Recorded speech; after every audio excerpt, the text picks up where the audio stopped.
Salam sejahtera, terima kasih karena bersama dengan saya di Nazilin Unity Channel.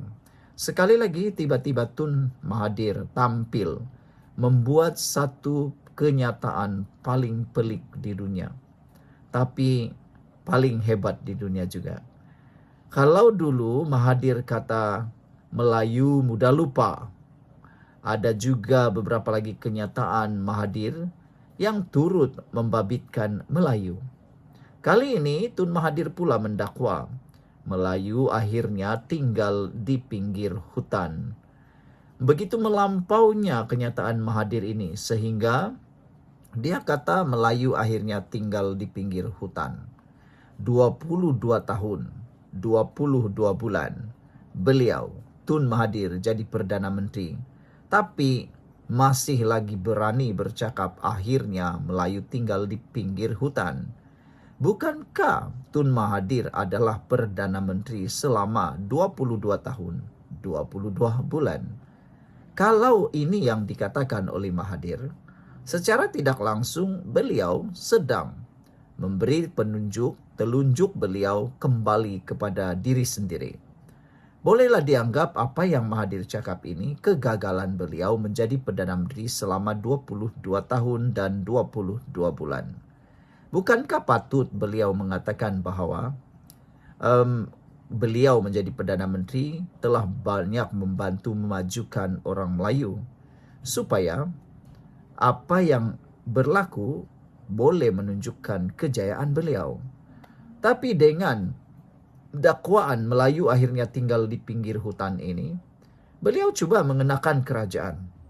Beliau cuba mengeji, menghina kerajaan. Tapi sebenarnya beliau lupa dialah Perdana Menteri paling lama sekali menjadi Perdana Menteri di Malaysia. Tun Mahathir mempersoalkan makna kemerdekaan jika negara dimiliki orang lain dengan bangsa Melayu akhirnya akan tinggal di pinggir hutan. Bekas pengerusi Parti Pribumi Bersatu Malaysia Bersatu itu mendakwa tanah air ini bukan lagi milik orang Melayu. Wah, ini memang kenyataan yang betul-betul bersifat sangat-sangat tidak bertanggung jawab. Tak tahulah apa yang cuba nak disampaikan oleh Mahathir ini. Akhirnya orang Melayu akan tinggal di pinggir hutan. Tanah Melayu bukan lagi milik orang Melayu, kata Mahathir. Apa makna kemerdekaan jika negara dimiliki orang lain? Tulis mantan Perdana Menteri 2 kali itu menerusi hantaran di Facebook dan X pagi ini.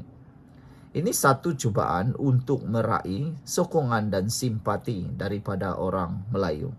Tapi Mahathir lupa dia patut sudah bersara kerana dia tak relevan lagi dalam dunia politik. Dia hanya boleh menggunakan isu-isu seperti ini berulang-ulang kali.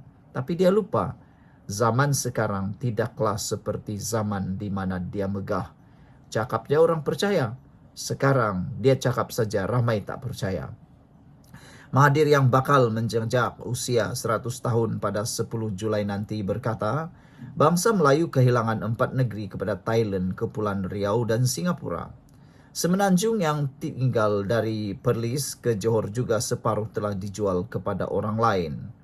Proses penjualan tanah oleh orang Melayu akan diteruskan, ujar bekas pengerusi Parti Pejuang Tanah Air Pejuang itu lagi.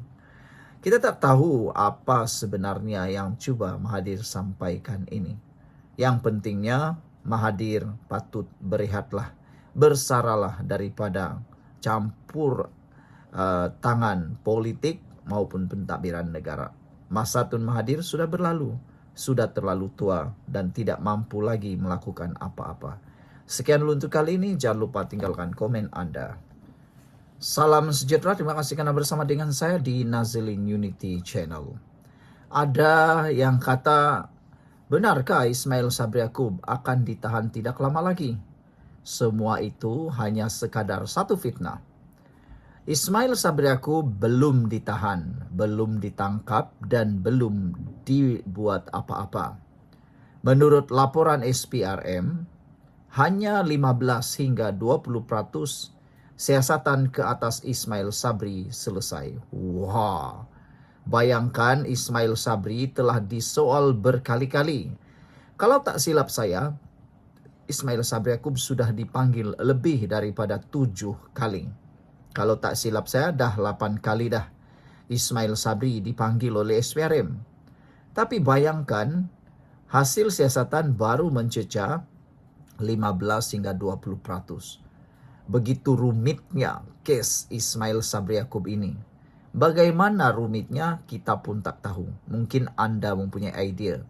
Kenapa kes Ismail Sabri Yaakob ini begitu rumit sehingga memakan masa yang sangat lama, mengambil masa yang sangat panjang, dan sekarang pun sudah 8 kali disiasat, masih lagi belum sampai 50%.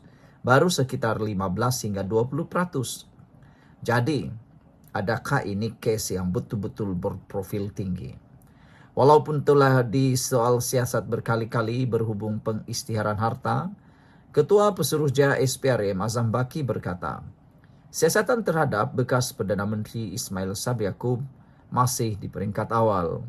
Katanya, siasatan hanya selesai kira-kira 15 hingga 20%, sambil menambah bahawa ahli Parlimen Berak itu dipanggil untuk disoal siasat semula. Kata Azam Baki, kami akan memanggil beliau dalam tempoh 2 minggu lagi. Kerana ada beberapa dokumen kita minta beliau sediakan dan kes ini masih lagi berjalan, kata Azam Baki. Kali ini siasatan adalah berhubung dengan pengisytiharan hartanya. Jadi, ia memang akan mengambil masa sedikit. Katanya ketika ditemui pemberita selepas merasmikan persidangan anti rasuah Asia Tenggara 2025 di Putrajaya hari ini. Azam menegaskan yang penting adalah memastikan sama ada pengisytiharan harta itu benar atau sebaliknya. Sekiranya pengisytiharan harta itu didapati tidak benar atau tidak mencukupi, tindakan lanjut boleh diambil, katanya lagi. Sebelum ini, Ismail Sabri sudah 7 kali dipanggil SPRM dengan kali terakhir pada Khamis lalu. Dia disiasat berhubung kes rasuah dan pengubahan wang haram, berhubung perbelanjaan dan perolehan dana untuk promosi serta publicity program. Keluarga Malaysia ketika tempoh perkhidmatannya sebagai Perdana Menteri ke-9 dari Ogos tahun 2021 hingga November 2022. Kes disiasat mengikut Akta SPRM 2009 serta Akta Pencegahan Pengubahan Wang Haram, Pencegahan Pembiayaan Keganasan dan Hasil daripada Aktiviti Haram 2001. Pada 3 Mac lalu, Azam Baki dilaporkan berkata, Ismail Sabri adalah suspek bagi siasatan kes rasuah serta pengubahan wang haram susulan penemuan wang tunai kira-kira 170 juta ringgit dalam sebuah safe house. Susulan serbuan dilakukan pihaknya. SPRM juga dilaporkan menyita 13 akaun membabitkan nilai lebih 2 juta ringgit bagi membantu siasatan berkenan. Saudara, itulah dia keputusan terkini siasatan berkait kes rasuah dan pengubahan wang haram membabitkan Ismail Sabri Yaakob. Sekian dulu, kita jumpa lagi. Bye-bye.